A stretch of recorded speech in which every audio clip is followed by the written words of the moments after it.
আজকে হচ্ছে বেটুর জন্মদিন। তো এখন রাত্রিবেলায় আর কি ওকে উইশ করলাম, তার সাথে যে গিফটটা ওর জন্য এনেছিলাম মানে এই বালাটা, সেটাই ওকে পরিয়ে দিচ্ছি। এর আগে আমি এটা কিনে নিয়ে এসেছিলাম, কিন্তু এর আগে ও কোনো দিনও পরেনি, তো পরতেও চাইছিল না, যে জন্মদিনের দিনই পরবো সেই জন্য।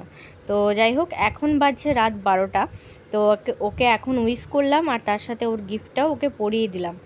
আর ওর বাবা ওকে গিফট দিয়েছে, তার সাথে ওর মামা বাড়ির দাদু গিফট দিয়েছে, আর দাদানও গিফট দিয়েছে। তো ওর বাবা যে গিফটটা দিয়েছে সেটা তোমাদেরকে আগে দেখাই। এই যে এটা হচ্ছে দাবার গুঠি।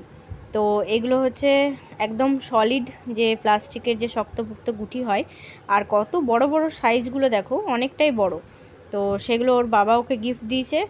আর ওর মামা বাড়ির দাদু ওকে দিয়েছে উডেন দাবা, মানে যেটা কাঠের আর কি চেজ, সেটাই দিয়েছে। আর ওর দাদান দিয়েছে ওকে একটা বড় ক্রাম বোর্ড। তো এইগুলো হচ্ছে এই বছরের ওর গিফট বাড়ির থেকে পাওয়া। তো সেই আর কি। তো এখন ওকে উইশ করছিলাম আমরা, যেহেতু 12টা বেজে গেছে। ওকে সবাই আশীর্বাদ করো, ও যেন অনেক ভালো থাকে, সুস্থ থাকে, আর অনেক বড় মানুষ হয়।